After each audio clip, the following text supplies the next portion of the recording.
Everyone, and welcome to our online workshop, Email and Newsletter Marketing Foundations. Firstly, thank you for joining us today. My name is Courtney Sandor and I'm the events coordinator here at Realize Business.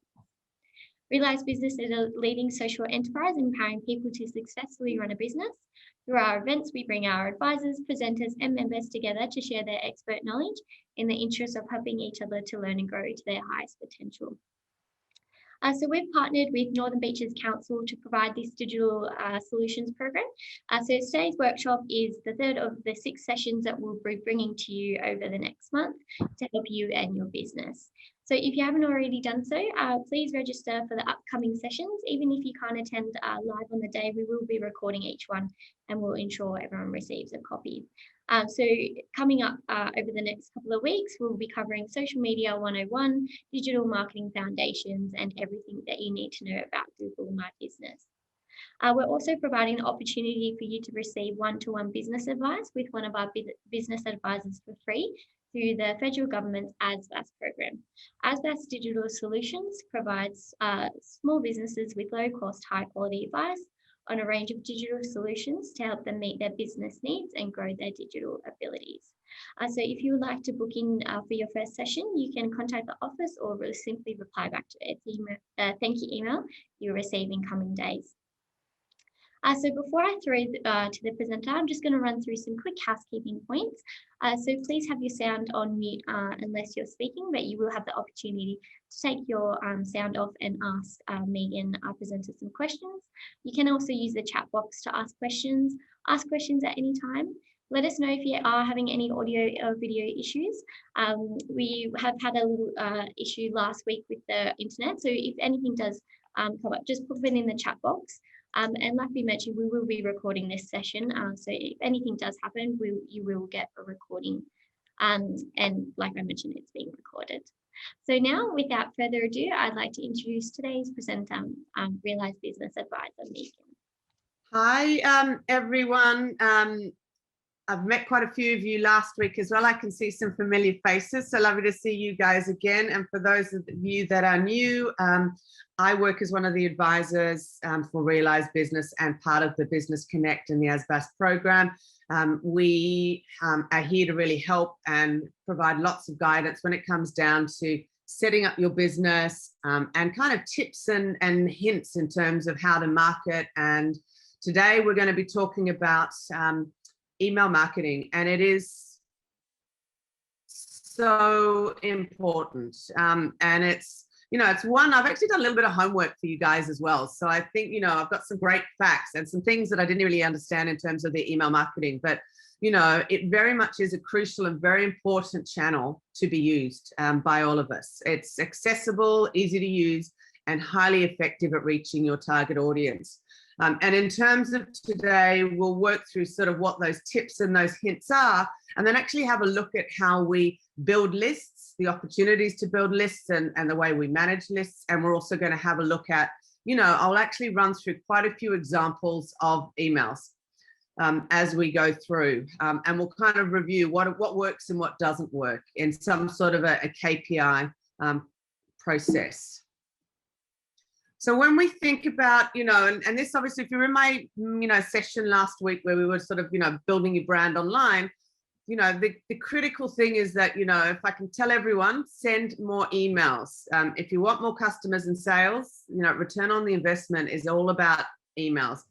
And the key thing is, as we all know, 91% of us, and most of us are all consumers, we check our emails daily. So we're much more likely to open an email than we are to see a social post.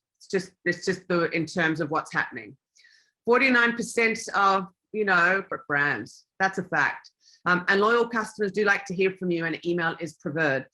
The average open rate is on average 20%. And this is a study they keep on doing. So what that says is if you only send 1 email per month, then you're only ever going to reach 100% of your customers after 5 months. So if I can, if the tip is send more emails, but when we do send them, and we'll actually work through what are the strategies, we kind of have to remember, why did someone join my list? What are the strategies of how I can assist them to inform them about my products or inform them about things. 2 seconds, there's a door shutting. My daughter's just leaving. The modern day Zooming. Thank you. Title is very important to make sure that they open. And obviously, if you guys think about, I mean, I went and had a look at my email this morning, and obviously I've subscribed to lots of different businesses. But obviously, you know, what it means is that we're all busy. So depending on where we are and what's relevant to us at any one time, then we're going to screen and scroll through those emails that are in our inbox, and we will then, you know, highlight the ones or something's going to attract our attention. So you've really got to think about what is it in your title, what's going to, you know, spark my curiosity so that I physically open and click onto that email. So you've really got to think about sending useful information. It's tips and advice, and video and webinars. And as you go through this, there's no one answer is right, because you've really got to market and really think about your own individual audiences, and you kind of got to test and learn. And, you know, I'd really like to understand, actually, can you guys put into the chat box, and we'll address it later, but I'd love to know what sort of industries each of you are in, because when we start to run through some of the, you know, some of the examples, then let's have a think about, you know, are you in B2B? Are you in B2C? What kind of things? So it just helps me with a little bit of a flavor. If you just tell me in the chat box, I can't see it because I'm presenting back go through.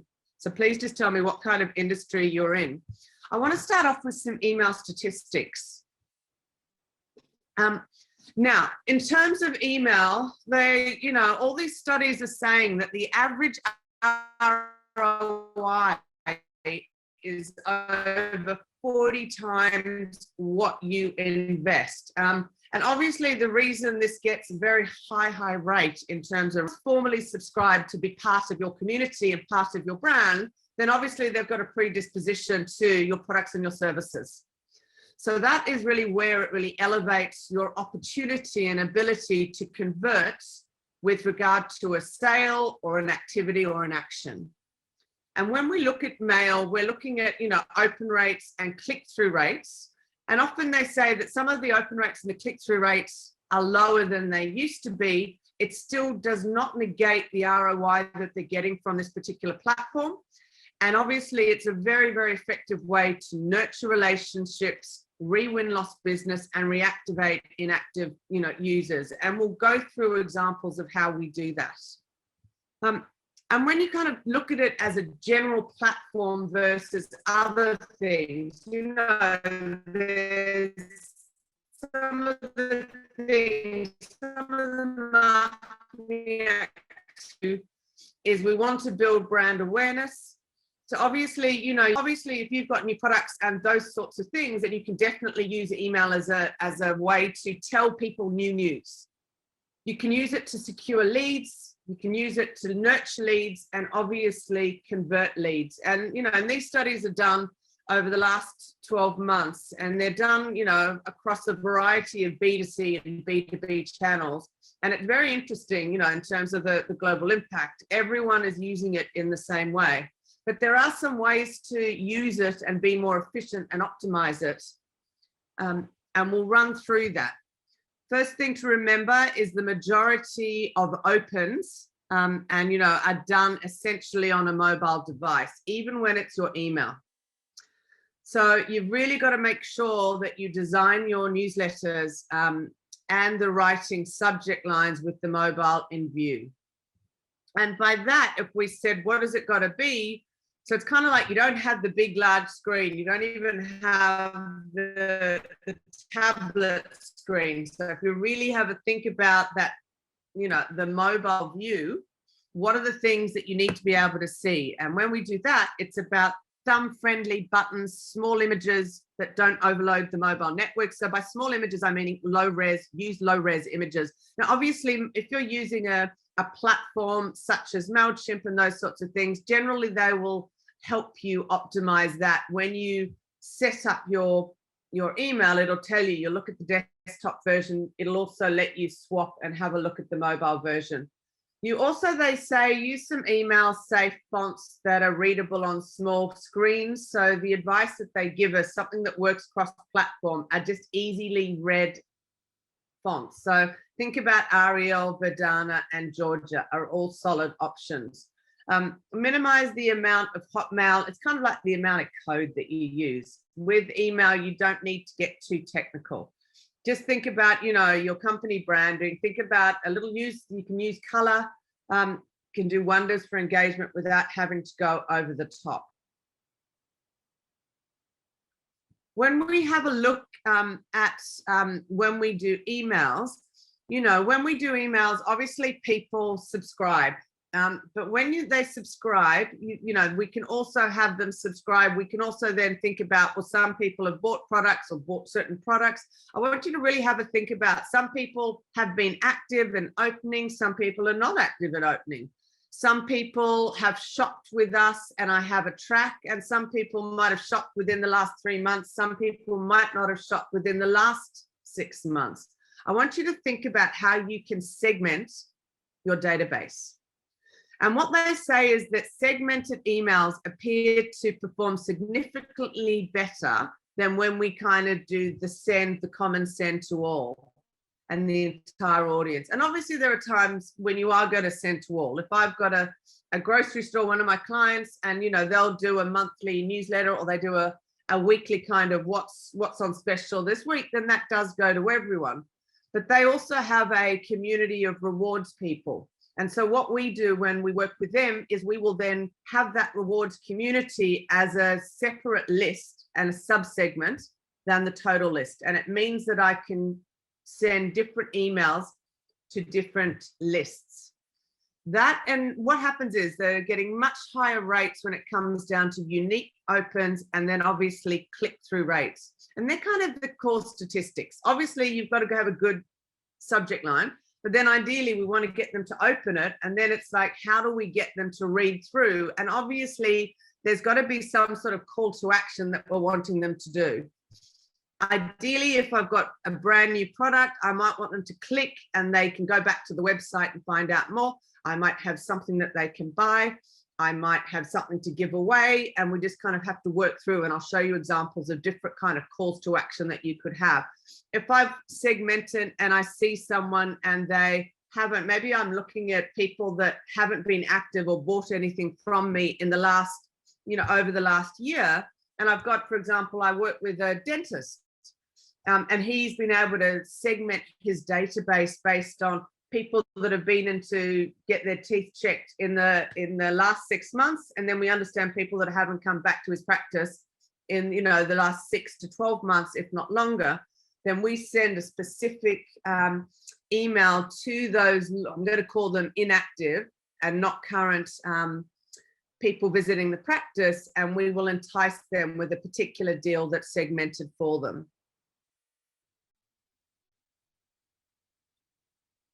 Coming back to the percentage of emails that are opened, and this is across, so I'm not kind of sure what platforms that you are using, but generally most of my clients end up using some form of platform. And look, they all have their strengths and weaknesses, and probably today I'm not going to review too much of that unless that's something you want me to talk through. But look, you know, these open rates is the same, which I find really interesting. The only, we've got Campaign Monitor, Get Response, MailChimp. It's all around this 20% that 1 out of 5 customers that you send an email to will open it. Doesn't mean that they don't want to hear from you. It just means they don't have time today. All right. You'll find that HubSpot has a slightly higher rate, but generally not much difference at all. And there really is very little difference when it comes down. You can have a look at these stats and look at it by type of segment as well. The only thing you'll find is slightly higher rates tend to be for media, you know, entertainment and media. So perhaps if it's a Netflix and if it's a something like that, or maybe a roadshow, they might have slightly higher rates. You will find that when you go into your platforms, not only will you be able to measure when I send one email versus another email, I'll always compare on the open rates, But for example, if you looked in MailChimp, they will actually give you an industry rating in terms of open rates and those sorts of things by type of email as well. So there's lots of information you can find from the technology and the platforms that you use. In terms of the average click-through rates, just remember by the click-through, so what it means is someone's actually opened it, and then obviously then there is a call to action and we track what they're clicking. So that might be a read more that connects them back to the website. That might be a shop now button that takes them off to a shop or a different page. That's what we're referring to by the click-through. And again, look at pretty much averages. It's not high. It's around this 3 to 4%. And it's slightly higher in the HubSpot as a ratio because they look at it as a percentage of opened emails as opposed to total sent emails. So that's just a little bit of variation that's there. But I think at the end of the day, I think a lot of people get pulled off saying, we send, we're doing the email and we're only getting a very, very low rate on the click-through rates. But I think the thing you've got to remember is that when you do get those click-through rates, generally your click-through is good, and generally people are concerted and it's nurturing and building relationships. And they're clicking through because they want to find the information. And if we've got the information stored or that shop and those sorts of things, and if we get a conversion, generally it tends to be about 1 out of 100, because we don't spend too much other than perhaps the fees in terms of managing and sending on these platforms. It still ends up as a very high return on investment compared to other platforms. And when you look at the email conversion rate as it goes to sales, again, there's a study done by a company called Brilliance, and they're kind of saying that it's a kind of 1 sale in 100 emails. And you just got to remember that with email marketing, you don't pay for impressions and clicks. You just pay a flat monthly fee based on the size of your list of features. And that will vary dependent on, and sometimes it's just different things. Often some of the premiums will actually let you do quite a bit of automation, which is that follow-ups and those sorts of things. If you have abandoned carts or different activities, you can kind of plan it. Many sales are generated through upsells or repeat sales to previous customers, which tend to be of higher value. So again, they come back to the study where they look at the ROI and the return on the investment. So despite the fact that those kind of click-through rates are low, we're getting 1 out of 5 people answering, opening it, and then we get this low click-through. Nevertheless, and it's 2 studies have been done in, it wasn't 2019, but they're actually done in different countries. So it's kind of studying consumer behavior, and it's actually saying it was very similar. So it ends up having a much higher ROI if you actually compare it to other platforms. But look, at the end of the day, the $42 for every dollar, which I just think is extremely high. It's something that I would not have thought of until I've sort of done a little bit of homework on this to really kind of assess it. So at the end of the day, what it tells us to do is send more email. And when you want to send email, what's the best day to send email?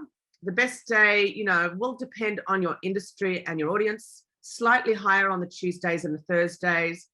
Generally, they say the best times tend to be around 10 a.m. And I suppose what happens is they say that if you're sending it around that 10 a.m., what it means is that it's coming into people's inboxes, which is just before lunch, which is often when you might do a little bit of a check-in in terms of your emails. Obviously, if you're in the industries where it's about hobbies, retail, and the arts, then weekends are better for sending the emails. And obviously, when you have a look at these are actually some stats from MailChimp in terms of the platform. You will be able to find in whatever the platforms you are using for your email, they will have a summary of best days to send, best times to send. And they're saying that in terms of weekend, the things we open on the weekend, then it has a lot to do with government. Often it might have a lot to do with business to business, arts, media, entertainment, and those sorts of things, which probably makes sense. This is another little one which I thought was quite interesting, and it's kind of lots of numbers in that table. But what was really interesting is that most of us do brief subject lines. If you think about it, and have a think about when you're sending an email, like how long is it? But what they're saying is that longer subject lines tend to have a high click-through rate. So again, I want you to kind of have a think through, and there's been a couple of studies done, but that just I thought was a very interesting. So if you have a think, the majority of us probably send emails that have, are sent with about 100 characters. But if if we think about, if you have, in terms of your clicks to open and those sorts of things, how many words have you actually got in it? So sometimes we think we need to be short, but sometimes if we want to develop and nurture a relationship, we probably need to put in a bit more content in, and that might encourage us. And obviously if we, evoke a bit of curiosity about what the words we're using, the idea is to get a higher open rate. So I just thought, again, quite interesting in terms of the facts. So this is what they're looking at. Definitely email is a powerful way to reach your target audience and grow your customer base. Nearly 60% of all users say that marketing emails influence their purchases. So when we're in this, obviously, my guidance to you all is you've just really got to note the online privacy and protection laws. Getting your emails into recipients' boxes has become tougher over the years. And obviously open rates and kind of those click-through rates have gone down if we look at, say, the last decade. And I suppose you've just got to understand. So obviously follow best practice. The goal is always to really build your leads organically. You can do that from a variety of different ways. You can do that from social media. You can do that on your website. You could do that if I've got at the markets, I could have people fill in and subscribe. And then you've got to understand if your emails are ending up in user spam. And you've just got to follow best practice. So in terms of some of the things, just make sure, that you're very clear in terms of your emails, you're following by the Hotmail best practice. In other words, the Hotmail best practice basically is don't have it too big, because if it's too big and those sorts of things, it gets flagged. Think really hard on your subject lines. Make sure you've got permission. Your content triggers sometimes will trigger spam filters. Don't include most of the, the MailChimps of the world, most of the kind of modern email platforms that you will use. If an email bounces, i.e. an email can't get sent through, so it's obviously an incorrect email, or if someone unclicks and unsubscribes, when you send the next email, generally it automatically cleans up your email list. If you're not using that, then you need to make sure you always, don't include anyone that's unsubscribed. And be careful about what your from information is. If you think about it, you could send it, when you kind of think through, and you can set that up in your email, but have a think about it, because obviously you want that to be meaningful. So it might be, member relations, customer service, help desk, or it might come from Megan at Realize Business. Think about that, because obviously it's another way that we will immediately scan and kind of review what's in that list of emails before we determine what we actually click on. The measures with all your platforms, and it's, the measures that you've got, and these are kind of the ones. So you've kind of got the click-through rate, open rate, post-email conversions. You've got your list is either going to grow or your list is going to decline. We want to understand if anyone's forward or social sharing. We always look at how many bounces or, unsubscribes that we've got. And that in essence is it.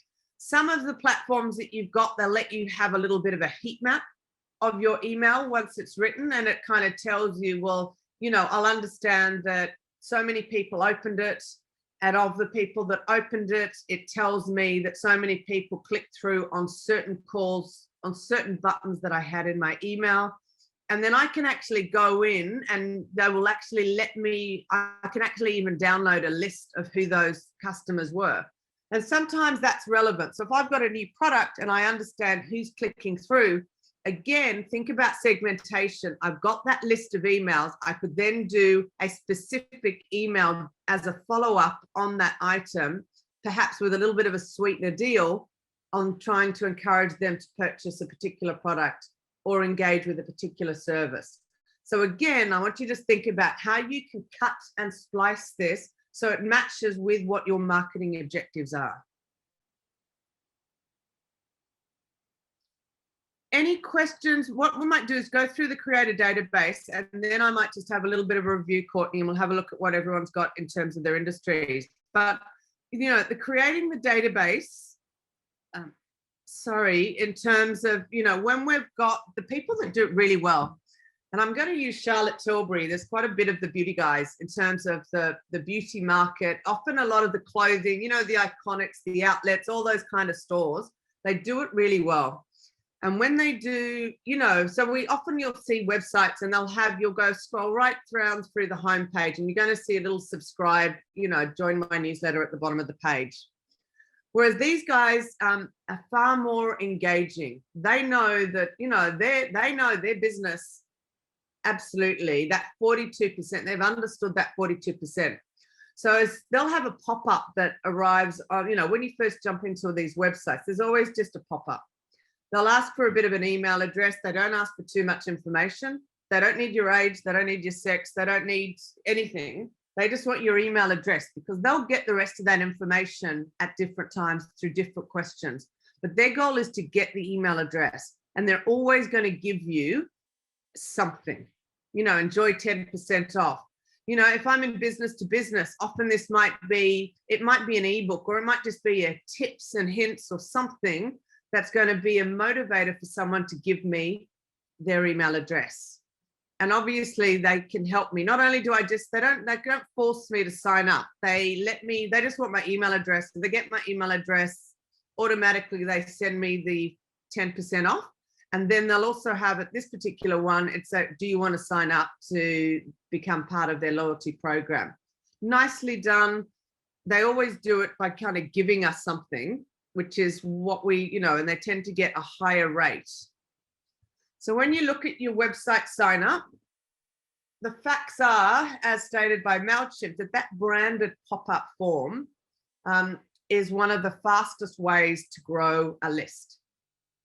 So that's the tip. If you can, get a bit of a pop-up, and when you do that pop-up, give them something. You know, that's kind of, you've got to have the teaser. How do you encourage them to join? The headline must explain the benefits. How's subscription going to add value to your customers? Have a call to action and encourage conversion. Make sure that the forms are simple and not too much. Additional sign-up opportunities can happen, you know, and it doesn't just have to be online. So I've got some of my clients, actually, they've got bricks and mortar stores, so they can sign up in terms of their website, but they also just have a tablet at the retail desk at where the till is, and they say, look, do you guys want to sign up? This is what you can get. You get 10% off the next time you purchase. And they just sign it up. I've got some friends that run a stall out at the markets, just out at the entertainment center here. They do exactly the same thing. So, you know, don't be limited. If I'm a business to business, I would also, if I'm at a conference, I can sign people up at a conference and those sorts of things. You can also sign people up at on social media platforms. And then, you know, so just remember that you can sign up everyone, but just think about, what are you going to give them when they sign up? What's the motivator? What's the reason why? That is very useful. So just at that point, guys, I'm just going to stop sharing and I'll come back to you. I just wanted to check in, Courtney. Let's have a look. What kind of industries have we got? What kind of businesses have we got? Yeah, so we've got Sky, so she's a B2B custom-made whiteboards. Yes. Neva, which is a childcare industry, B2C when sending newsletters, and Paige is a performing arts school. Okay, cool. Well, quite a nice mix of you know, direct to consumer and B2B. And so whether we're performing arts school or we're selling the whiteboards, or where, you know, we've got childcare services, I want you all to think about your audience and think about what are they going to be interested in terms of, obviously with the whiteboards, if they're kind of interactive whiteboards, you know, it might be tips and hints of how to use it. It might be new products or new things that are coming through in terms of the childcare and in terms of the performing art. It might be, you know, it might be heroing your teachers, heroing the classes, heroing the students. So a variety of kind of information that you can have. And obviously, when you have this plan of your attack, I want you to kind of always think about it as my content marketing plan. And I might, because I'm going to use this across all my platforms. It's just that obviously when I'm on Facebook, I can do a basic headline and a photo. When I'm on Instagram or LinkedIn. But obviously when I'm in the newsletter, then I've got a bit more room, and I know like I'm going to get them. I'm in their inbox, and I've just got to be relevant for what's going to be of matter and concern to them at that particular time. And we'll go through kind of what different topics and subjects could be as we go through. Coming back to sharing, we'll just come back to this, but we always need to have a bit of a plan. So we've kind of got to, in terms of the email marketing plan, so define what your objectives, and the objectives are going to be different depending on what's happening this month. Obviously we're into May, so I'd be kind of planning what's going to be my content for June. So think about, what do I need to do as I'm going to build trust, engagement, nurture relationships, or inform people about new products, get referrals, introduce the team, talk about things that we've got going on. I want you to think about how you break up and define your audience. So define the segments in the groups. So how can you cut and splice your content? Because, if I was looking at whiteboards, it might be in terms of whether the whiteboard's going into a school or an educational environment versus a business environment. And it might be in terms of even business sectors, could be ways that we could cut and splice it. If I'm thinking about, the childcare, then it might be looking at, in terms of services being used or things, tips and hints in terms of parents, or it might be just reassurance that you want to give parents that their kids are being looked after, and a reminder of what happens during the day when you're not here. And that might be a way just to kind of re-engage with any of this referral, getting people to refer someone else and they get something for it. Obviously they use this very much in the makeup and the clothing and those sorts of things, but it can be used very successfully in business too. I've seen it. So think about how, there might be these are all different ideas that you could be emailing and are relevant to your customer. They say to track and automate the sign-up sources. Now by that, if I was gathering, let's say I've got my market stall. So I've got, I want to know whether someone's come online, but I also want to know if I saw them at the marketplace and those sorts of things. So I might actually have them tagged in my list, what the source was, because for some reason, if I'm going back to the markets, then I might be doing something specifically to market people to say, hey guys, I haven't seen you for a while. If anyone wants to drop back in, I'm there on Saturday and I'll give you all a 10%. Come and say hi to me and I'll give you something. So just think about how you use that. Obviously, there's times when you want to center the entire list, but decide what to write. So you really want to come up with a content strategy. So again, for those of you that were with me last week, we kind of had that kind of mind map of content, which was about the avocado.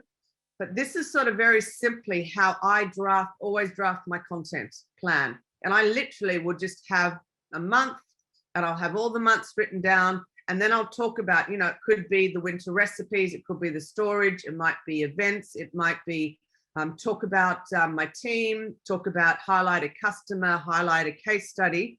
They all end up as different content points. And I just do it very simply in an Excel. There's lots of kind of content strategy docs you can do, but just very simply, that's all I do to create the content.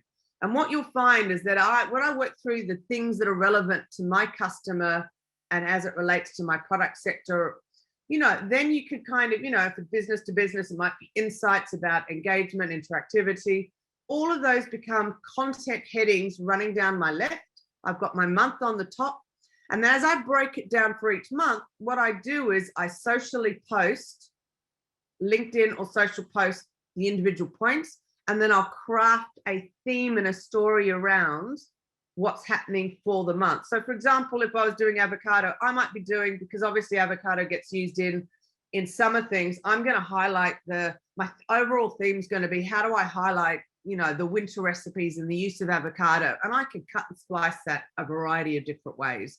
I'll get chefs involved. I'll do all sorts of things, and I'll run a little survey with my customers, and I'll find out what they want to do too, and I'll get their ideas and recipes, and I'll reward them some way. July, because I know it's school holidays, I might have the whole focus in on kids and avocados. It might be about nutrition. I might have it in terms of what you can do, how it ripens, and those sorts of things.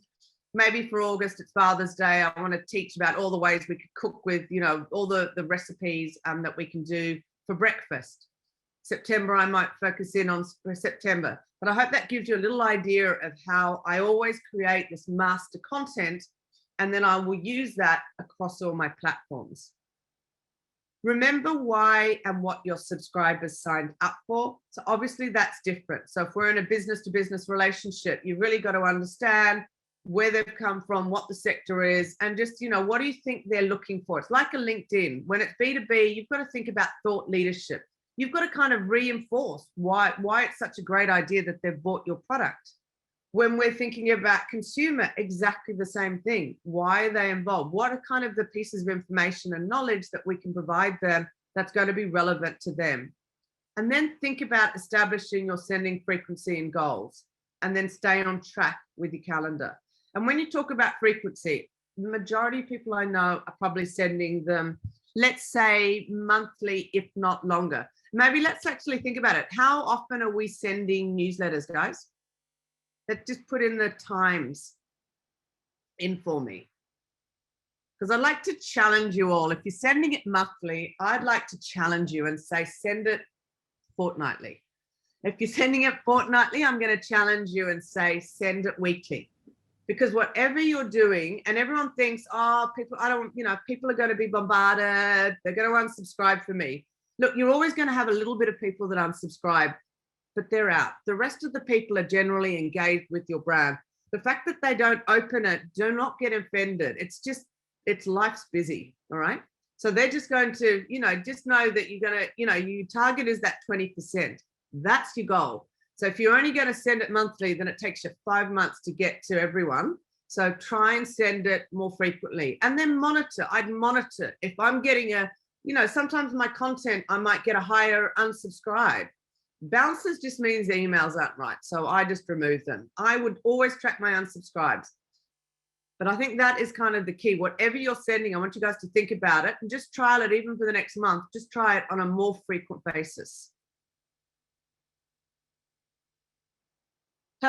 The objectives in terms of when you do your email marketing, they say the top objective here is, obviously capture data on subscribers. So by capturing data on subscribers, so this is where I think the lessons are, when they're first on your website or wherever they are, don't ask too much information, because people are kind of, because of all the privacy laws, we're a little bit hesitant. I don't know you yet. It's like if I meet a new friend, I don't know you yet.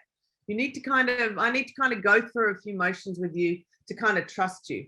So I would suggest, I'd start off with get the email address. Once I've got the email address, then I might do a little survey that says, what do you like best about my product or services? I've got someone, then they sell like athletic wear. And when she gets some new products, she sends a little thing and says, here's this and here's this. Which colors do you like best? She gathers all this information. And that's where she kind of builds the profile on what's relevant and what matters. Again, another way to segment. Obviously, we want to generate revenue. Definitely, we want to communicate with our prospects. And just remember, why did they sign up and what kind of information do you think they want to receive from us?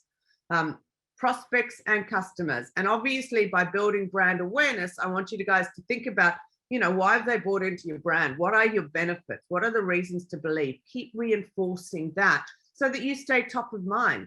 This is obviously where too, when we talked about last week, this is where it's about being authentic. They want to know your story. People buy people, so they want to know what your passion is. They want to know how you do, why you do what you do, why you do it better than anyone else. So don't be ashamed to kind of say, hi, I'm Megan. This is what I'm really good at. I absolutely love this.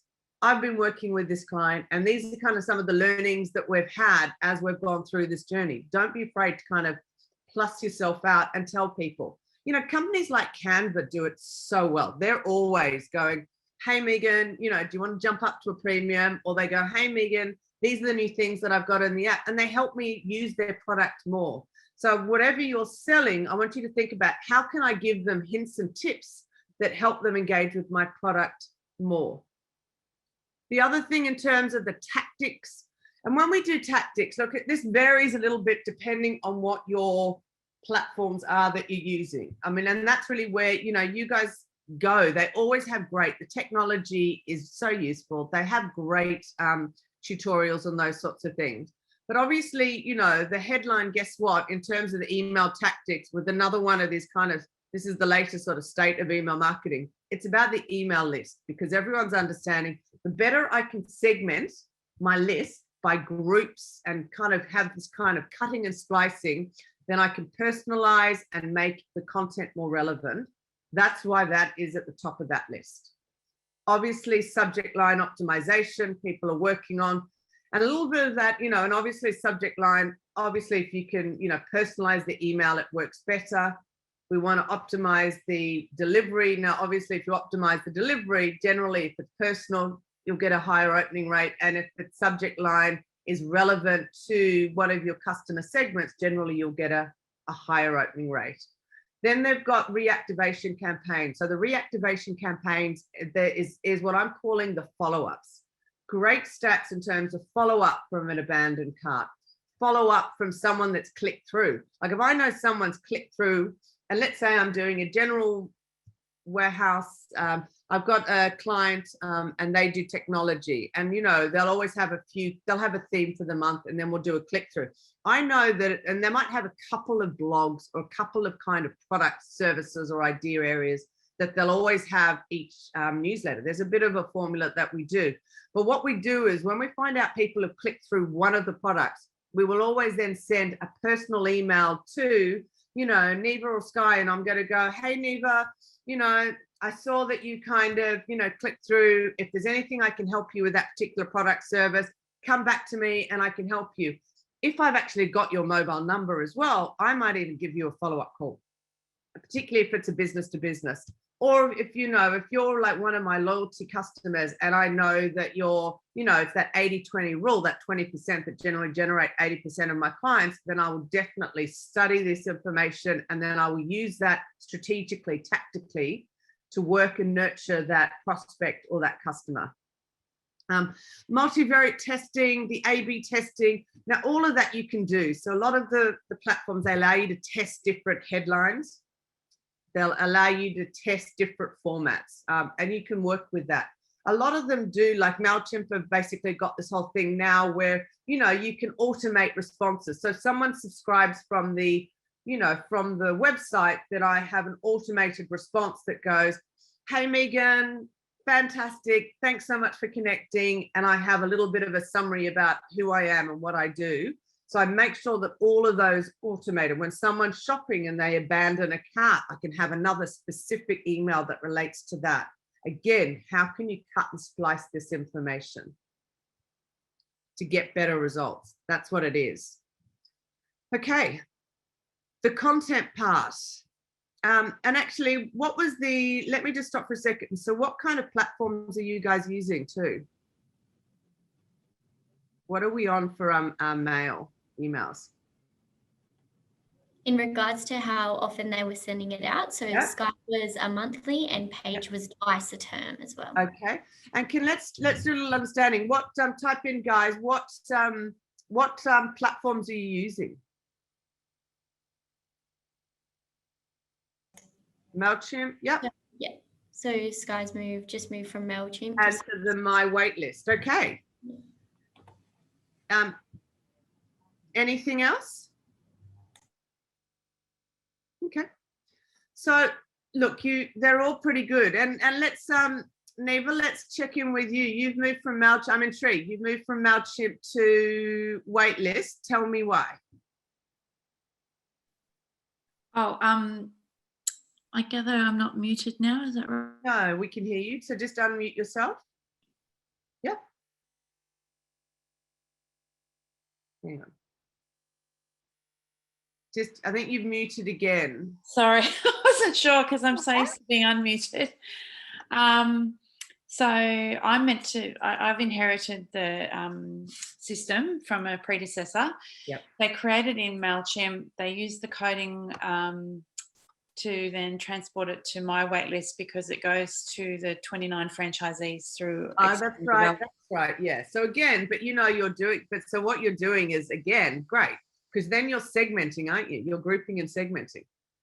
Well, I wish I could learn a bit more about it because we're actually going to be changing yet again. So I'm not sure how much of this will be relevant, but a lot of our industry have their own waitlisting sort of system as such, and they're all going to be using different platforms. So I'm not sure how this is going to work long term for us, because if they each use their own different platform, I might have to supply them with the content and then they distribute it out through their own systems. I haven't worked that out yet, how that's going to happen. But yeah, that's the open rate's been very good for our emails, specifically because I've always thought of the audience, what information is going to be relevant to them, and I've really tailored it to them. So like top tips for choosing the right preschool or right daycare for your child. Yep. And I think of it as if I'm the parent and I'm trying to find the right place. And I often find those things, because I'm a former journo, so I find those things are most relevant to people. Look, they're the tips. So thank you for that. That's great. But that's exactly what they're meaning by the make it relevant and then cut and splice it however you can. Fantastic. Thank you for sharing.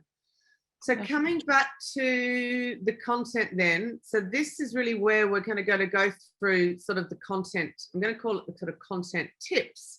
But, and the writing good emails itself is tough. But the first place you've got to start is the mailbox, okay? And it's a competitive environment. So you need to kind of, the first thing is your subject line. You've got to get it opened, and then you've got to get it clicked. And then there's tips about how you become remembered, or how do you make my content memorable. So this is kind of the way that we will review this. So in terms of, again, we come back to the content plan, but in this time now we're talking about not just the master brand content. Now I want you to get into, and this now becomes the plan of content for this email.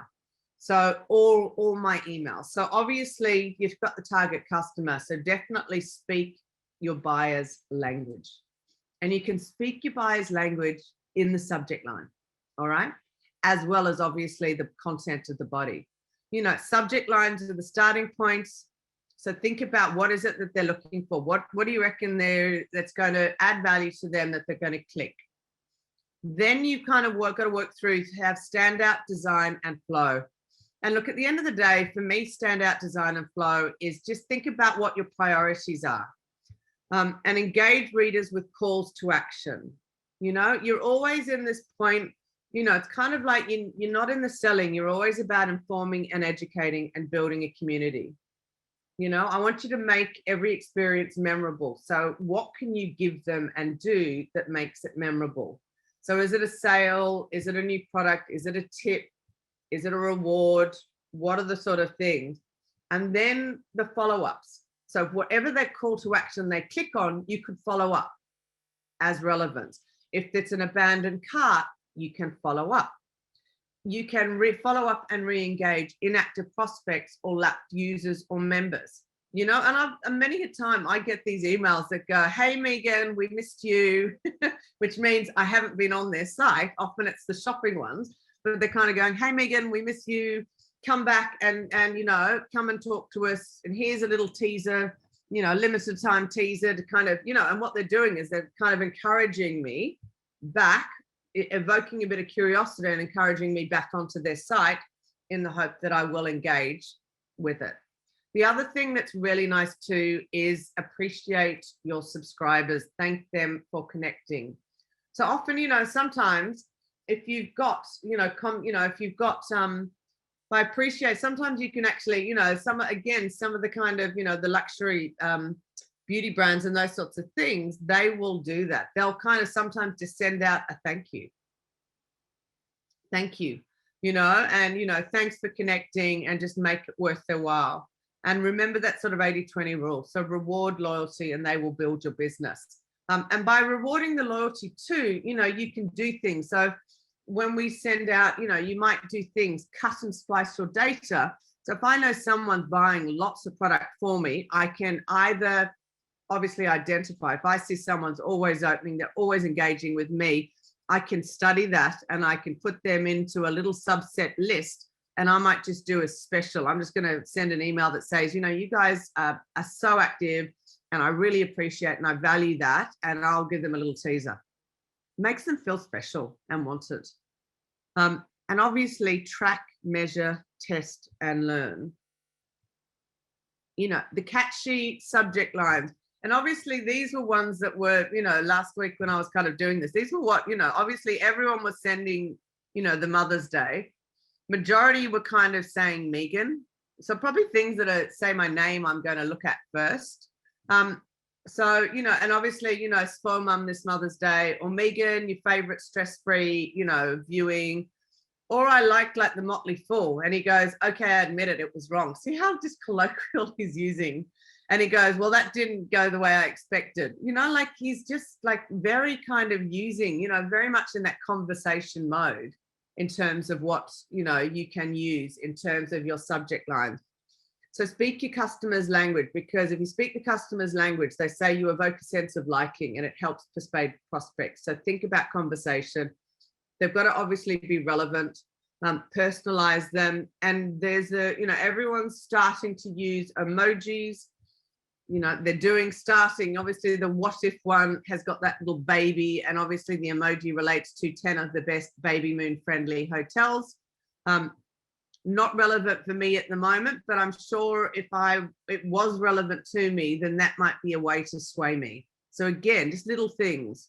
You know, someone in the childcare, like some of those, you know, you can just have little kids or whatever the little emoji is, but they're just different ways you can kind of, again, the goal here is, how do I stand out? And remember, when we look at our emails, you've got hundreds, I mean, I've got hundreds of them in that list. So you've got to work out, what do I do in the subject line? So make it relevant and personal. And they're saying now, we, you know, if you put an emoji in and those sorts of things, again, it just very quickly helps us. The other thing is also, you know, again, look at this difference. You know, I haven't got one that was really long, but the stats are saying that the longer the amount of words we have in that, you could go more. You know, Megan's fun mum, you know, it should be Megan's full mum there, you know, this Mother's Day. And, you know, they're just, you know, we've got some great gifts on special this week, including XYZ. You could say more, sorry. When you want to think about it, you know, engaging and memorable content. So what do we mean by that? And, you know, we all tend to skim through the busy inboxes. So again, it's not just in the subject line. So think short, sharp, and relevant content. And you got to think about how you add value. The one I like this, I actually got it from someone else's site, but there's obviously, I think it's a bit of a US brand, this particular one. But what they, you know, this body charm or whatever it's called, but they kind of use, so in terms of, see this, they're kind of, you know, it's an all access sale. They've got their September body charm. They'll give you something about, don't wait, this box is valued. They've kind of got this sense of urgency in their copy. They then have this scroll to, they're using GIFs, you know, they scroll to the bottom. They use that consistently. Kind of helps direct us going down. And obviously, you know, most of us want a surprise. So most of us end up scrolling down because we want to get that surprise. But I suppose they, you know, it's nicely kind of laid out, the content, you know, they highlight it. So just think about how you manage that. Standout visuals and cues, videos and GIFs, calls to action, easy to read navigation, obviously headings, the size of headings, the same on your website.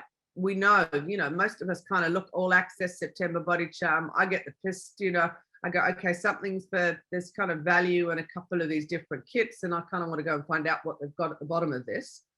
So, you know, that little kind of GIF is a great way to evoke curiosity. But you can also do it. There's other ones. You could do a limited edition. You could have a world first. You could do a quiz. You might have some stats or some facts, different things, case studies to click through. And then they talk about, how do I make it memorable? So these kind of, what are the little surprises? What are the gifts, rewards, the news, the ebooks, specials that you can do? And obviously they've kind of got these limited edition freebies that you can claim if you buy today. It's how do I help convert the particular customer, and at the same time keep it simple and single-minded. You know, they say curiosity can make your sales memorable. Obviously, something I'm finding, a lot more GIFs being used. And obviously the copy is something big is coming. So they've got a kind of really cute little thing. It's a GIF unwrapping itself before you. It evokes your curiosity by teasing the upcoming sale. They don't let you see the discount amount, which is really interesting, but they make sure you get hooked enough to check back again. So they kind of say, like, the countdown is on. Check your inbox this week for some exciting news. Get ready. And that get ready actually lets you, which I thought was smart. They even go beyond asking you to remember. They invite you to set the reminder. So you actually set it and get ready. Automate all your follow-ups. So set up mail response automations, welcome emails, cart recovery emails, customer reactivation. They all end up with higher click-through rates, open rates, and order rates in terms of follow-ups. Excuse me with my voice. So those follow-ups you can actually automate generally. You obviously can do it in MailChimp and obviously in the different ones. So just think about, you can go in and have a look. And obviously when you do that, you can set up, they let you set up the journey at different stages. The more you can do, the more interaction and the more you can nurture that relationship to drive conversion. And the facts say 70% of consumers abandon their accounts without buying it. We all do it. We kind of all go on, we have a little bit of a look-see, and then it's just not the right time. We'll kind of go and have a look, we'll kind of get there, we might come back at another stage. But they say that, you know, there's an 8% of cart recovery emails lead to conversions. And, you know, they say the average sales uplift of implementing a cart abandonment is, you know, another, 5% of your sales. So it's worthwhile. And it can tell you this, they've got stats in terms of different sectors, and they're all around that kind of 4% mark. And I know definitely, you know, a lot of the fashion shops and those sorts of things, they definitely use it. So as soon as I've been on and I'm looking at something, I'll get these emails that say, hey, Megan, you left something in the store. We just wanted to check, do you have any questions with regard to it? Can we help you? And, you know, again, they're nurturing and enticing me. Often they'll say, you know, maybe they'll give me a little bit of a teaser with a higher discount for a special code to entice me back in, because they know there's a, you know, let's say between this sort of 5 and 10% chance that I'll come back in and buy and purchase. When you look at the email must do certain actions and actions, that should be certain actions can improve performance. So, you know, just monitor the inbox placement and your open rates, apply strategies to the segment subscriber preferences, optimize your email content and messages, honor opt-outs always, build your lists organically, and then leverage the technology to validate the email addresses. And really kind of, you know, like if you've been doing something for a while, then go back in and work out how to understand subscriber preferences and behaviors. And that could be as simple as send them a survey.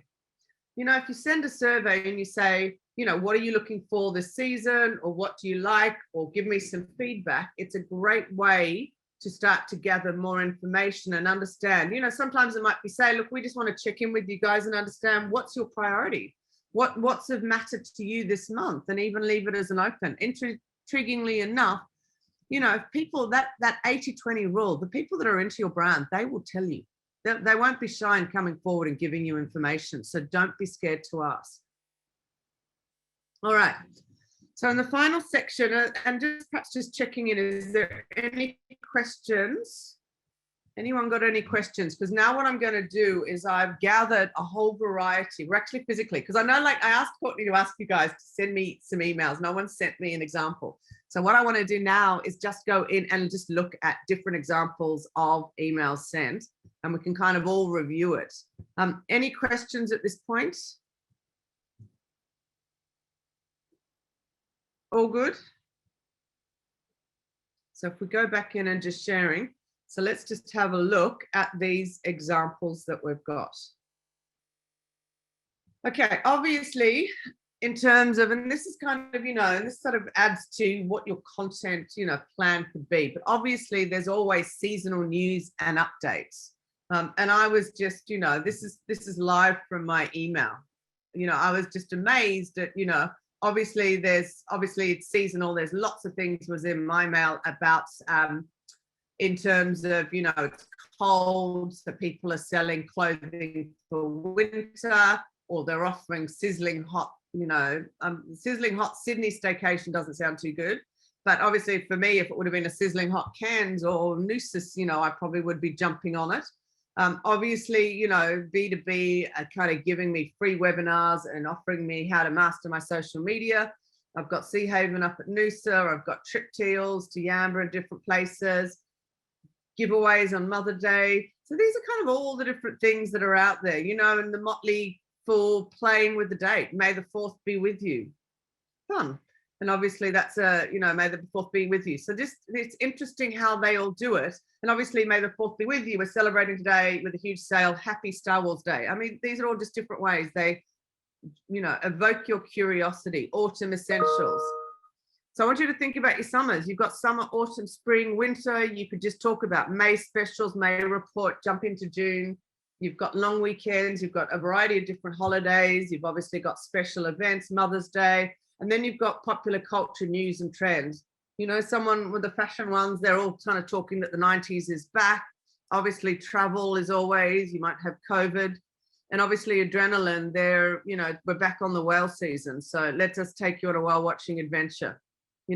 Obviously if they had my name and said, hey, Megan, we haven't seen you for a while, we'd love to encourage you and your family back, they might get more in terms of interaction from people if it was personalized. But just different ways, in terms of how do I create content and make it relevant. So definitely the day, flashback Thursdays, the day, the month, the season, different ways to think about it and what events are going on in our lives.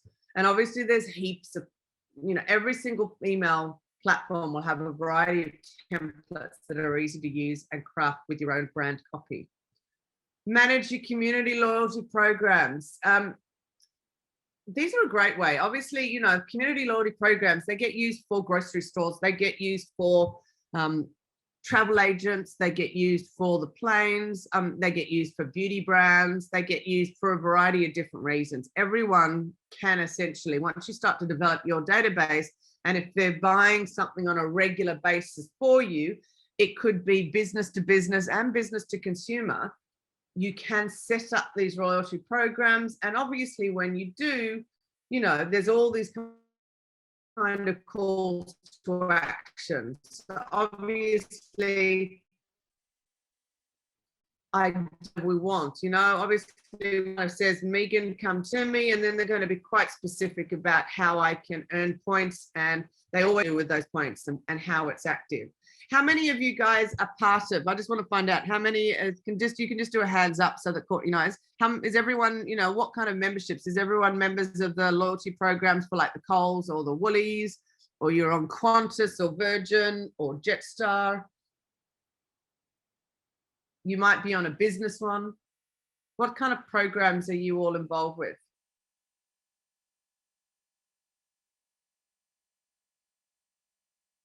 Is there anything typing up there, Courtney? So we had one from Neva. She's got, I'm planning to write a newsletter about tips for managing toddler behavior with parenting expert providing tips. And then she's just noted, I unsubscribed from all of them. Okay, that's okay. All good. But I'm a bit of a sucker. See, I'll always join to see what I can get. And I'm not alone. So lots of people are out there. The other one is, this is a brand, and this is kind of, this is sort of one where it's sort of saying, create a rewards program to reward and encourage sales. Appreciate your subscribers, the 80-20 rule. With the right messages and incentives, you can turn your active subscribers into brand evangelists, let alone lifelong customers. Sometimes all you need to say is thank you. But they're just kind of reminding me. And look, I have not actually gone back to this one. So it's trying to encourage me with points, as we look forward to it. But that's kind of the Dear Megan, and it kind of tells me what I can do. And then it kind of does this, thanks for being part of our global community and those sorts of things. So it's a way to kind of, and often sometimes they just say thank you. But they're just ways to nurture and develop relationships. You know, Canva is great as a business to business. And obviously, and you know, they're great at telling us what is new and heroing products, and they always do the how-to. So they have good use of color and GIFs and calls to action. It's very much this kind of, could be B2C and B2B, but it's a, you know, it's an educational email campaign, you know, and the goal is to share tips and help users learn how to use the tool better. And, you know, discover our latest and greatest features, what's new. And obviously they have these little things, they have little kits, they have content planners, and like that, that beauty brand, that body shower or whatever it was before, they use lots of GIFs, which haven't come through here when I've just screen saved, but like the wows and the different things. And they do use color. They'll have a theme, obviously, in terms of the coloring, but they'll always have, and they make use, you know, the calls to action, you know, take a look, manage your social media. They're quite relevant. So obviously the startup kit's new. It's, you know, it was the third one they had that's about taking a look. Read more. So think about kind of, again, how do you use on your buttons? How do you use this content to kind of nurture a reaction? You want to, the objective is you want to click. So how are you going to do it? So you've done it on the subject line to get them in, but then how are you going to entice them to click through? Follow up on your sales campaign. I thought this was a really good one, actually. Again, you know, so they had not all subscribers are ready to buy from you at any one time. That's a given. So some will take more persuasion than others, which means some more follow-up emails. One challenge facing marketers, however, is to follow up on a sales campaign without being pushy. And you don't always have to say last chance or don't miss out. So this one, they basically just said that we've got a sale on, everything's under the tree, and we just want to let you know. They don't really say, all they do, it's a gift that they send out. And all it does is say new items on super sale, you know, nice. Follow up and recover abandoned carts. This is a kind of common one that I get. You know, it's, hey Megan, did you forget something? Obviously, you know, the 69% of online carts are left behind by shoppers. So you got to think about what kind of copy, you know, and they kind of do that. It's quite simple. Did you forget something? You know, it's the kind of saying you left something, it's waiting for you to come back. Don't let it end up with someone else. So they're kind of saying there's this sense of urgency that it's limited edition, that if you don't come back in, it's going to go to someone else. But they do use, see, there's a code that they use, welcome back, nice. So even in the code, think about the words that you use on that code. To complete your purchase, you can do it there. And they're obviously just telling us what kind of thing. So just a short, sharp email to kind of just encourage, you know, to convince them with a little welcome back, 10% to make the deal a little sweeter. And obviously, you know, if they can offer you free shipping and discounts, they're a great, they're a must, they're sort of saying, to get your potential customers to make a purchase. So it can be personalized, straightforward, offer a discount code and have a clear call to action button, and don't confuse them, because you want to be quite specific to this product. Again, there's all sorts of re-engage, you know, cart abandonment emails that you can have. You know, there's something left in your cart, we saved your items for you. And if you were doing, you know, if you're doing inactive prospects, I'd just do something like, we miss you. You know, we haven't heard from you for a while. I just wanted to check in, how's everything tracking? Think about if you were sending an email to a long lost friend, what would the language be, and what would be relevant to get me engaged again? Follow up on a subscription. Now, most of us, when someone subscribes to our lists, most of them probably don't put in too much. Often then they're kind of these kind of generic little, you know, thanks, you have been subscribed to a list, and they might actually give us one of those check that you're a human validators, which is all fair and good. But, you know, if someone's actually subscribed to you and they've been on a website, I like this example that I found. And this is obviously, she's obviously teaches people about how to, live a tidy life. And, you know, and she gives you a real summary, like, overall, her email welcome is really friendly and personal. Very much it's in first person. So think about the way you write. First person is definitely a way for emails to be written. She combines her brand with copy and eye-catching visuals. She highlights the benefits. She gives you a what to expect. I think it's a great thing. So, it's like, say, thanks so much. This is kind of who I am, or this is who we are. This is our business. This is what we're focused on.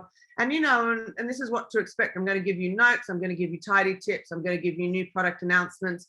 and I'm going to give you inspiration for a lifestyle that sparks joy.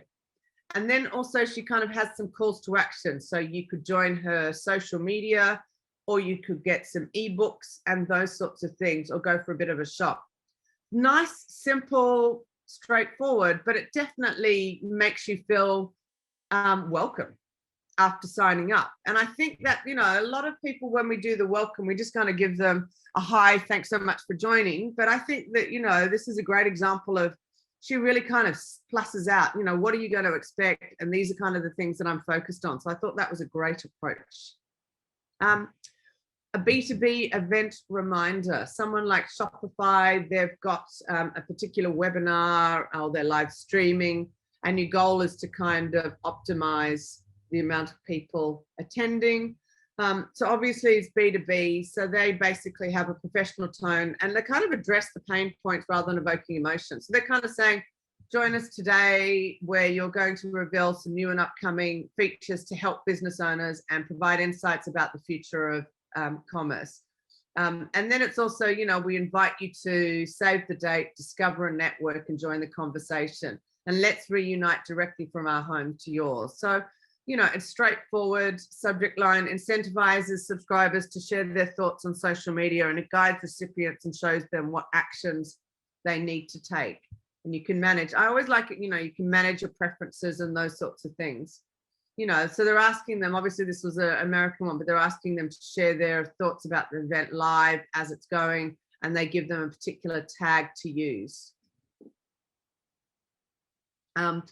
Blog update campaign example, increase blog traffic and educate subscribers. So Hootsuite is obviously a social platform posting. They're always, you know, giving you insights, practical tips and resources to take your social marketing to new levels. They always give you the why and the how of social media auditing. And then they're going to give you some blogs about, you know, and they've got two. So one is about how do you get 90%, you know, +% customer satisfaction, or how do you want to strengthen your social influence? And then you can speak to an expert. Again, this is, you know, obviously it's a bit of a formula. It's a simple structure. They have direct questions. The main piece of news is always at the center of the campaign. Their CTA buttons are clear and actionable. The CTA buttons will also lead subscribers to more resources in a webinar, which is a great way to educate and engage. As a B2B, this also helps me when I have a couple of comparison points of what I can study, what people click through. So they're either going to want to know about social media auditing, they either want to know about customer satisfaction, or they want to know about social influence, or they want to speak to an expert. So again, I start to qualify.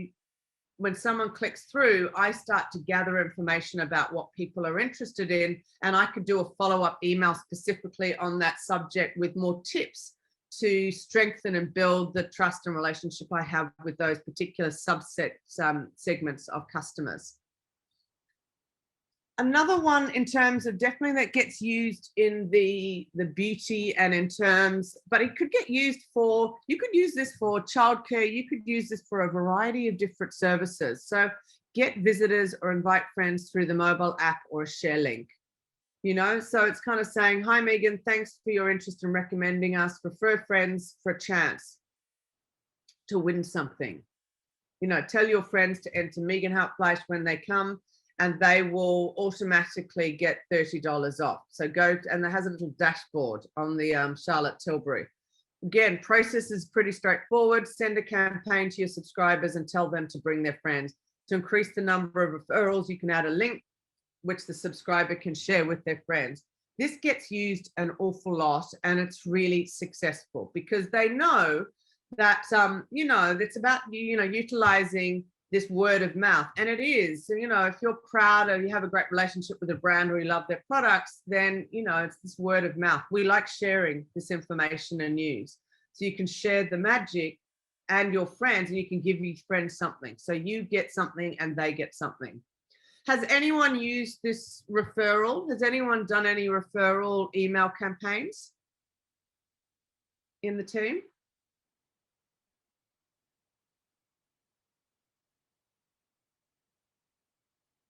Not yet? It's a great way. even when you have, the referral option is also something you could put at the very top of your websites. Often, you can use that top strip of your websites as a bit of a promotional area. You could put it in there as well. Doesn't just have to be in the email format, but it really does work. And encourage them. Yes. Sorry, Megan, I was just going to make note that Neva popped in the chat box that she's thinking of doing one requesting that users do a Google review, which is great. Yeah, you could ask them to do Google reviews. You could ask them to jump on social media. You could ask them questions. Absolutely. And obviously, when it comes down to, the referring friends, when we get into referring friends, and, when we come down to the birthdays and those sorts of things, sometimes, obviously when you're dealing with, this is obviously with a hotel and those sorts of things, they give you birthday surprises when they give you that kind of information. So again, promote an offer on your subscriber's special day. What the hotel got right in the email marketing was, stunning visuals. Again, they used some animated GIFs. They had a great, value proposition. On this particular exercise, because it was in sort of this tourism and travel, they actually had a specific landing page to convert email subscribers as well, which related to the actual sale of the different promotions that they had and different ways to celebrate. This gets used an awful lot actually for cafes and restaurants or clubs.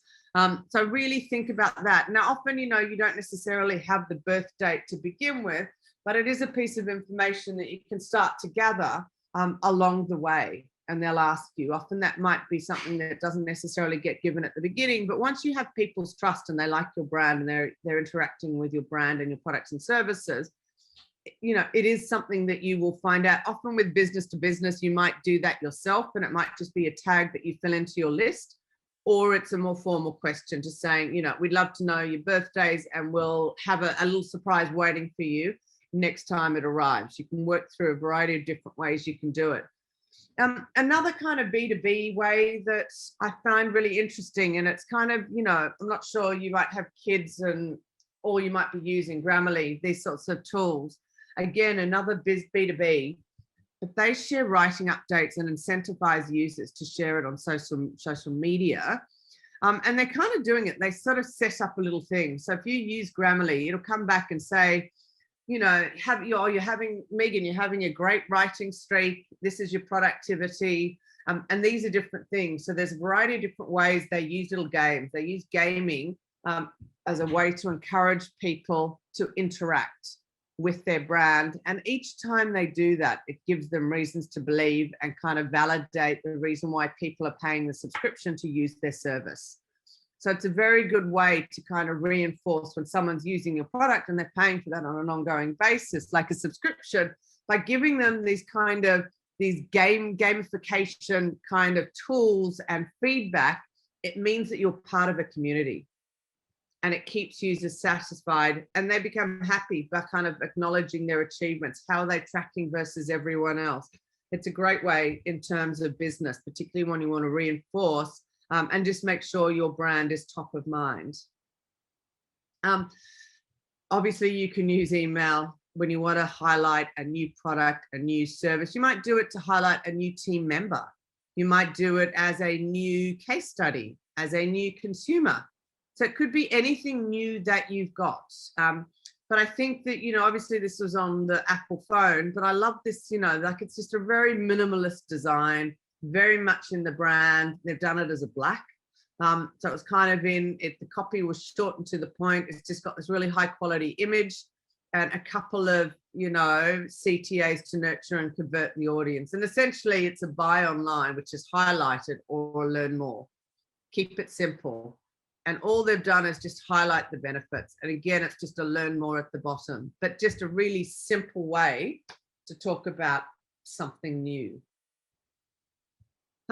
And then finally, sort of coming to it, the one thing, and I've received this a couple of times, and I've got to tell you, in one of the places that I worked, we got this for one, and it completely changed my impression of a brand.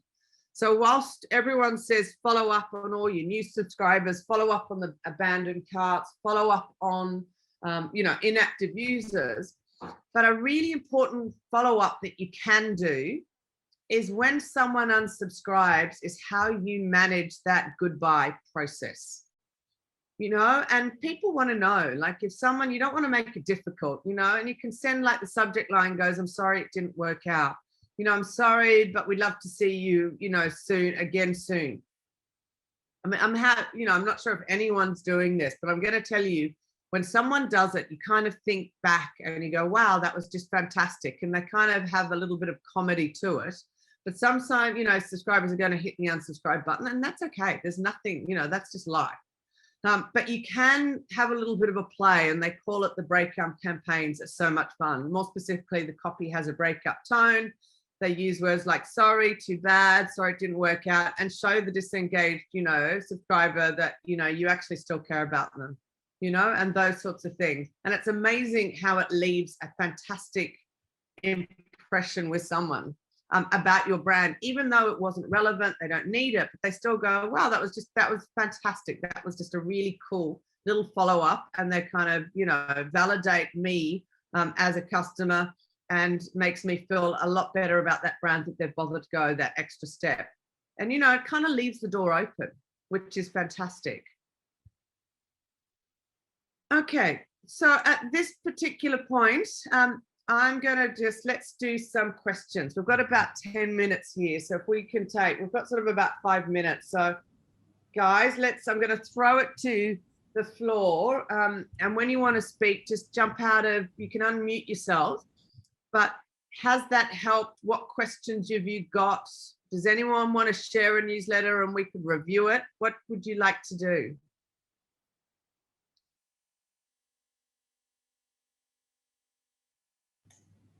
Did anyone have any further questions? You can pop them in the chat box, or you can come off mute. Come off mute and ask them. What kind of, all right, so most of you are on MailChimp. Let's just do a little bit. Let's go back through that list. So first of all, if we go back through the things that we've learnt today, first of all, in terms of your websites and those sorts of things, how many of you are using pop-ups on your website? Some of you are, so some hands up. Okay. What about, and kind of, and if you, is the pop-up, okay, Sky, I'm going to talk to you. So the pop-up, since you introduced the pop-up, what were the learnings or the insights that you had that relate to your customer? All right, Dave, can you just unmute for me? Sorry, we've only had the pop-up for probably a couple of months now, but we offer basically $10 off your first online order if you sign up. And it's been used several times. I mean, we don't have a lot of online orders. It's a lot of person to person, but we're trying to encourage people to place their orders through the website. So we've had probably 5 or 6 people actually implement the code, and maybe 20 or so others sign up for it. Great. Yeah, okay. So it's working-ish. Look, that's what it's about. So the one thing I want you to remember is that, as we're saying, so, we kind of, everyone's spending money on Facebook, you're doing all this money in terms of the Google, but at the end of the day, on the email, you're going to someone that's signed up. All they go, right. So this is kind of a real kind of teaser that you can to encourage them to kind of come through. People like to receive, to give, you will receive. And I think it's great. So definitely, and you're in a business to business. So often the pop-ups get used just, often for, the shopping and the beauty stuff, but you can use it in a business text. You can also use that pop-up too if you've got a B2B, and you can use it for information. You could have, often you'll see too, you'll find that people will use that often on the Facebook and the social media. You'll see people, they'll have their ebooks or they'll have information, and they'll get you to sign up. And that's another way to do it. You could do it both ways. You could have it on your website, but you can also use that as a tool on your social media or on your LinkedIn. Just sign in, you'll have a link through, but they'll make people get an email address to sign in. But, you're giving something, which is fantastic. All right, in terms of headlines, how many of you are testing different headlines? How many of you are reviewing? When you kind of review your stats, you know, let's think about it. Think about the open rates as they relate to headlines, subject matter, and content. So, you know, that's definitely something you guys can review. I want you to start playing with it. You know, think about user language, think about personalizing, think about writing a longer.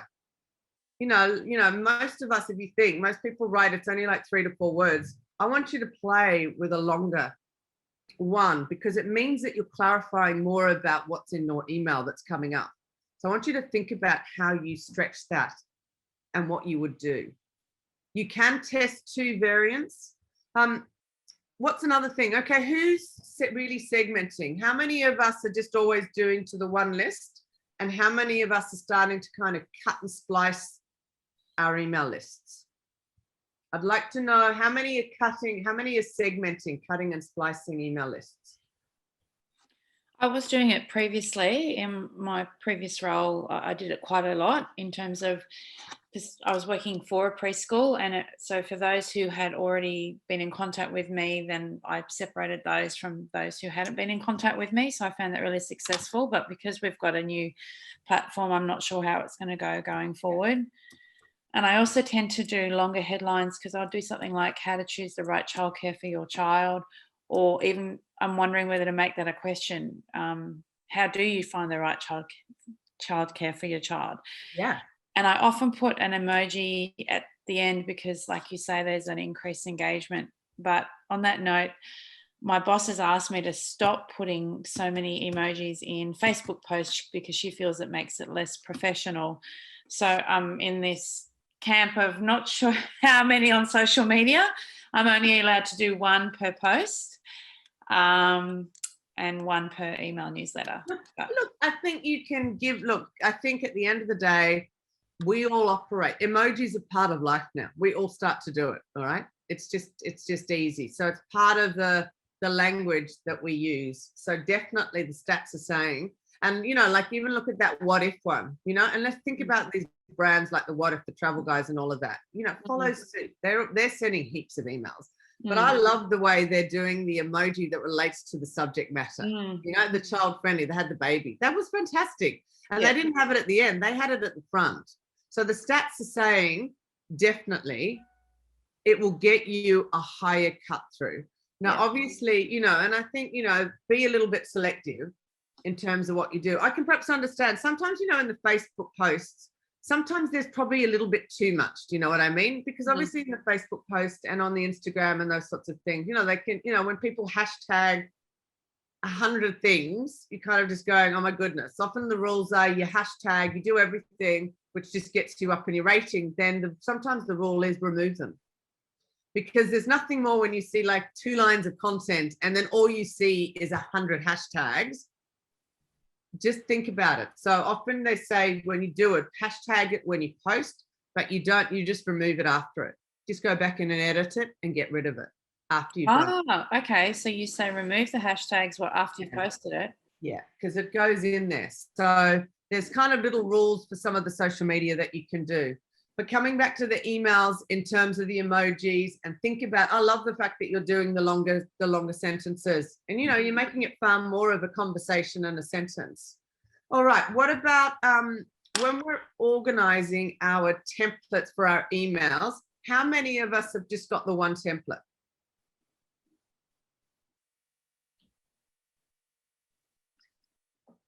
I probably do, because it's only quarterly. I'd like it to be more regular, but that's not my decision. Okay, so one thing I do want you guys to sort of do, not only are you going to evoke curiosity with your different headlines, you've got your master plan on your content, but I really want you to think about, you know, and obviously if you've got the brand, you know, there might be a basics about the brand, but I really want you to think about, like, for different content, think about slightly changing your user experience of each. Otherwise people, you know what happens when you get like a common thing, if you see the same thing each time, often what we do is we turn off. So you've got to always think about, how do I make it memorable? So I want you to think about mixing it up. just mix it up. You know, sometimes you might have a video at the top, sometimes you might have the hero, but I want you to think about, how do I change that so it's going to be more engaging and drive greater click-through? Because if we do the same thing each time, it will end up getting, you know, people just get tired and they kind of go, oh, I know what that is, so they don't bother engaging with it. All right. So coming back, I just see Courtney there. So just coming back in terms of, I'll just go back to sharing screen. So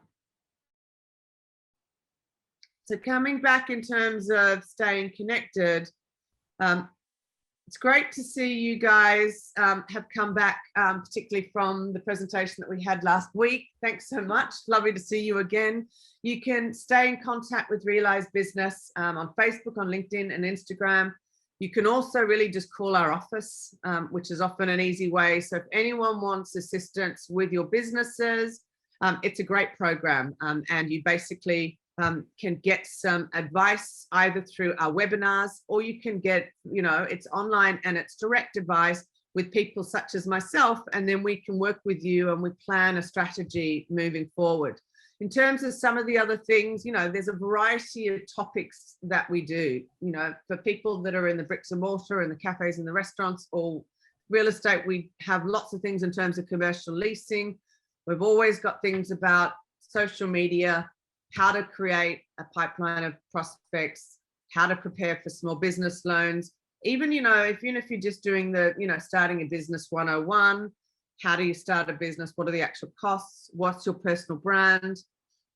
You know, how to become a media magnet, you know, definitely things about Google My Business. Or for certain people, it could be, what's the process you go through to design a new product or a new service? And at that point, I might hand back to Courtney, but thank you so much, guys. I hope you kind of got some good hints and tips. We love your feedback as we go through these different presentations. So was that useful, you guys? Did you get some kind of different hints and tips, and did it give you enough in terms of understanding of things that you can do? I often think kind of sometimes I like the email templates, because it's when I look at other people's emails that I kind of think, okay, I could do that for myself. So I kind of wanted to give you more ideas, really. Perfect. All right. Well, thank you so much, Megan, and for everyone that was joining us this morning for the workshop. Don't forget, as Megan mentioned, we do have other events, but coming up in this series, we've got Social Media 101, Digital Marketing Foundations, and everything that you need to know about Google My Business. So even if you can't register, even if you can't attend live, still register for them, and we can send you the recording. And also take up the option to see one of our business advisors, and they will be able to assist you further with your business. But thank you again for everyone joining us, and we hope to see you online next week.